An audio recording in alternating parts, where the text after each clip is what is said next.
Dinamika perumusan Pancasila. Perdebatan mengenai hubungan antara agama dan negara turut mewarnai sidang BPUPK kala itu. Para pejuang dan pendiri bangsa Indonesia berbeda pendapat soal ini. Sebagian menghendaki Islam menjadi dasar negara, sebagian lainnya berpandangan bahwa negara Indonesia tidak perlu menjadikan agama sebagai dasar negara. Soekarno dan Hatta, misalnya, adalah tokoh yang berpandangan bahwa negara Indonesia tidak dapat didasarkan kepada Islam.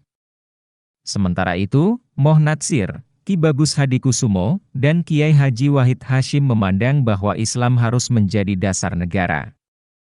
Untuk mengatasi perbedaan pendapat tersebut, sebagai bagian dari demokrasi serta untuk menghindari perpecahan, maka dicarikan titik temu dalam Panitia 9 yang dibentuk setelah sidang pertama BPUPK. Setelah melewati diskusi panjang, akhirnya Panitia 9 menyepakati preambule yang disampaikan oleh Soekarno, selaku Ketua Panitia 9, dalam sidang BPUPK kedua pada 10 Juli 1945. Preambule ini merupakan persetujuan bersama antar kalangan yang semula berbeda pendapat. Ini adalah potret sebuah proses demokrasi yang indah. Perdebatan dan perbedaan pendapat bukanlah sesuatu permusuhan, melainkan bagian dari ikhtiar bersama untuk mencari rumusan dasar negara Indonesia yang tepat. Berikut bunyi preambule yang dibacakan oleh Soekarno.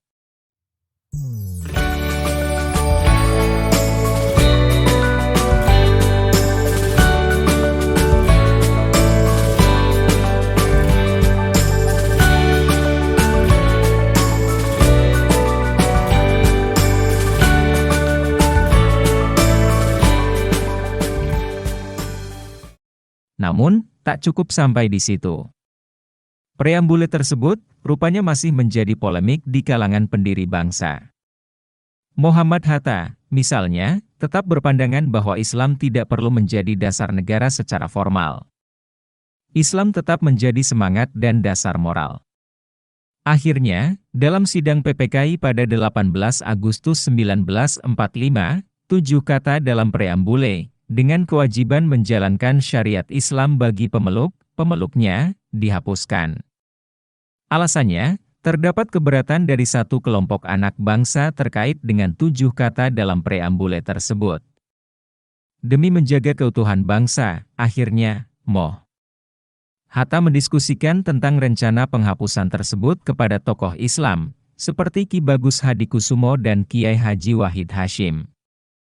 Saat mengetahui keberatan dan potensi perpecahan, Ki Bagus Hadikusumo dan Kiai Haji Wahid Hasyim sebagai representasi dari dua organisasi Islam terbesar, Muhammadiyah dan Nahdlatul Ulama pun setuju dengan penghapusan 7 kata tersebut. Ki Bagus Hadikusumo, misalnya, mengatakan,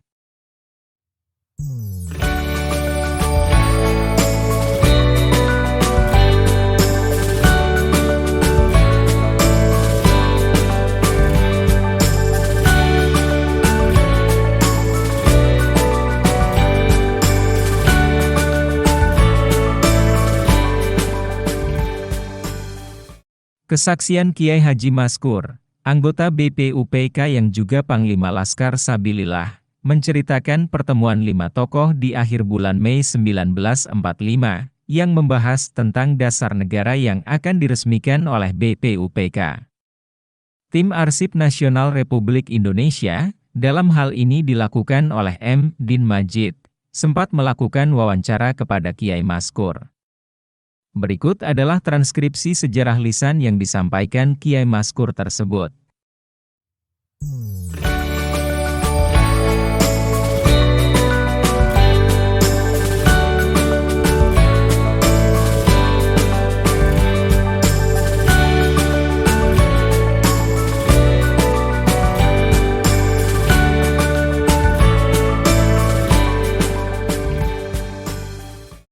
Selanjutnya, kelima tokoh tersebut melanjutkan dialog dengan topik perikemanusiaan yang adil dan beradab, sebagaimana percakapan berikut.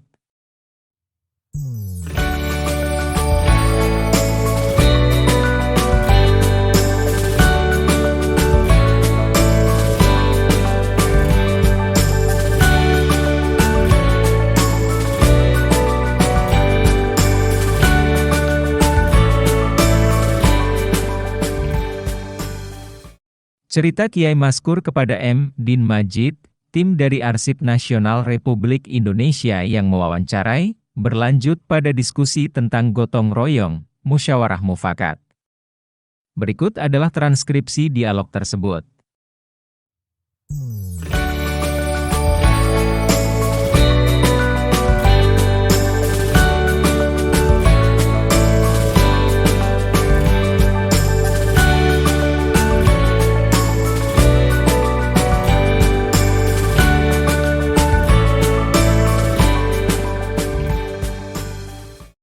Kesepakatan tentang 5 dasar yang dikenal Pancasila itu juga diungkap oleh Kiai Maskur, sebagai berikut.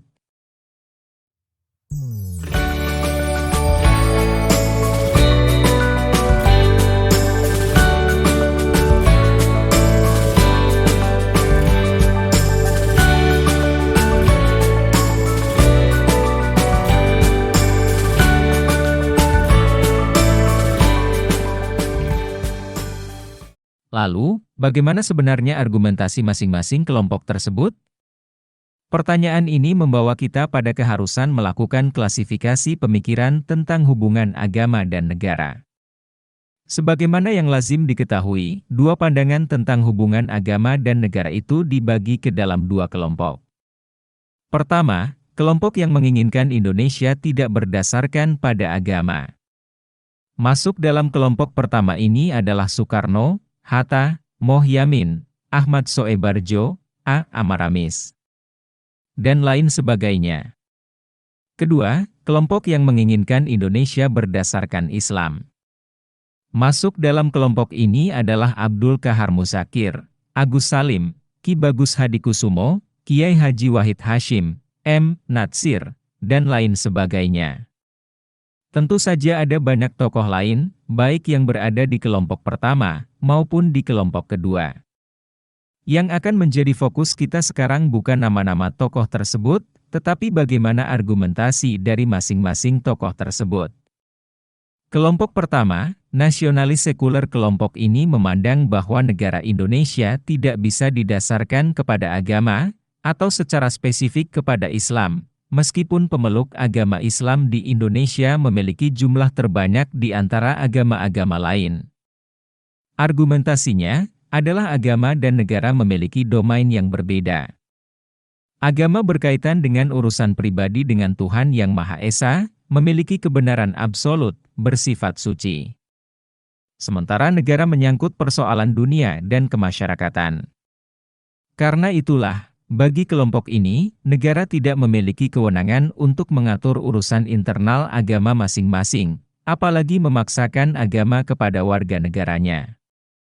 Sebagaimana kita tahu, Indonesia memiliki banyak agama dan kepercayaan. Karena itu, menurut pandangan kelompok ini, perlu ada satu dasar yang dapat mewadahi, menampung, dan memfasilitasi keberadaan agama dan kepercayaan di Indonesia. Soepomo secara cerdik membedakan negara Islam dengan negara berdasar atas cita-cita luhur agama Islam. Soepomo kemudian menceritakan bahwa dalam sejumlah negara Islam seperti Mesir, Iran, dan Irak, masih muncul pertanyaan, apakah hukum syariat Islam bisa disesuaikan dengan hukum internasional atau tidak. Dalam keterangannya disebutkan, ada yang membolehkan menyesuaikan dengan hukum internasional, ada juga yang mengatakan tidak boleh. Ini tentu berbeda dengan negara berdasar atas cita-cita luhur agama Islam, di mana syariat Islam tidak menjadi ketentuan-ketentuan hukum yang berlaku dalam suatu negara, melainkan negara mengambil spirit dan semangat dari Islam. Karena itulah, Soepomo menolak gagasan negara Islam itu. Namun demikian, bukan berarti negara kita, demikian Soepomo menjelaskan, adalah negara areligius, melainkan sebuah negara yang memelihara budi pekerti kemanusiaan yang luhur, menjaga cita-cita moral rakyat Indonesia. Budi pekerti kemanusiaan yang luhur itu juga yang dianjurkan oleh Islam. Jika Islam menjadi dasar negara, itu sama saja dengan menjadikan Islam sebagai ideologi. Soekarno menentang hal ini. Soekarno mengagumi Turki yang dipimpin oleh Mustafa Kemal Atatürk, yang disebut Soekarno sebagai langkah modern dan revolusioner karena ia memisahkan agama dan negara. Agama dijadikan urusan perorangan. Bukan Islam itu dihapuskan oleh Turki, tetapi Islam itu diserahkan kepada manusia-manusia Turki sendiri, dan tidak kepada negara, tulis Soekarno dalam artikelnya berjudul, "Apa sebab Turki memisahkan antara agama dan negara?" yang termuat dalam salah satu edisi Surat Kabar Panji Islam tahun 1940. Kelompok kedua, nasionalis Islam. Sementara kelompok kedua berpandangan bahwa Islam bukan saja mencakup moral, tetapi juga berkaitan dengan sosial dan politik. Islam tidak hanya mengatur hubungan manusia dengan Tuhan, tetapi juga mengatur hubungan manusia dengan manusia. Lebih dari itu, dalam pandangan M. Natsir, Islam adalah agama mayoritas bangsa Indonesia sehingga Islam perlu menjadi dasar negara. Menurut Natsir, Islam memiliki nilai-nilai sempurna bagi kehidupan bernegara dan dapat menjamin keragaman hidup antar berbagai golongan dengan penuh toleransi. Bahkan, jikapun Islam tidak menjadi dasar negara, bagi Natsir tidaklah masalah, dengan catatan hukum Islam dapat diterapkan.